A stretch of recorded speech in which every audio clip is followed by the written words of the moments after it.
What's going on, guys? Zach here, and welcome back today to a new vlog. This here, my friends, is the DJI Ronin M. After a long time of just contemplating, should I get it, should I not, should I waste the money? I decided to waste the money and pull the trigger, so I had bought this one. Like I told you guys in the last vlog, I was using the King TV gimbal for quite a long time. I mean, probably 3 years now. Over that 3 years, I barely used it, maybe 10-15 times. I did buy it used, so maybe something was wrong with the motors. So I just went ahead and pulled the trigger and bought the Ronin M here. So let's just get right into it.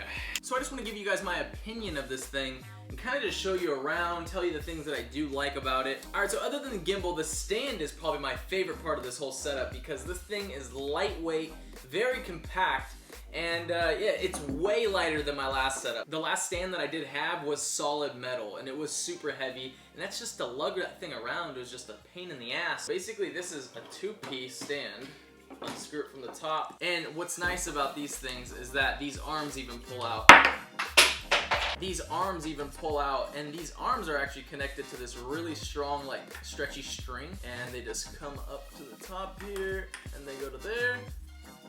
Same with the other one, they just latch in there. Same with the stand. And this is what the stand actually compacts down to. Almost the size of my large GorillaPod that I use on a daily basis to vlog. So that's just really nice and small for the stand to be like that. And again, this thing probably weighs less than a pound. So the thing that I love about this is that it's very lightweight, but everything feels very, very sturdy. Everything's just very well laid out. You have all the measurements, you know, printed on the side of the pipes for you, just so it's easy to balance. Like my last gimbal took 30-45 minutes to really dial in, and even then it still wasn't that good. But this thing, first time taken out of the box, took me about 25 minutes, you know, to really dial it in. I got familiar with the app, I kind of set this thing up, and it's just really nice to have everything labeled on the sides. Like, that really helps. The package that I did buy, it did have an extra battery with it, which is a bit larger, so I probably should get like an extra hour on that charge. But, you know, it's nice to have a smaller battery, which makes the whole gimbal lighter. And while you use this, because your camera is going to be down here, it's obstructing your view of the screen. So you're going to want a monitor to be mounted right here so you can see everything you're shooting. I can't show you what it looks like because I'm using my monitor currently, but I'm going to throw a picture right now. Another thing that I love about this is that there's no loose parts on this thing. Like, when you shake it, like, nothing moves with it. Like, it's just one piece. That's what it feels like. Everything's super well made. The metal is heavy duty but light. I don't know if that makes sense. I'm sure you get me. All the knobs are heavy duty and tight. They just fit really well. Like, hear the snap on this. Like, that's a really tight seal. Also, the motors are very strong on this thing. You can actually feel it while you're holding it.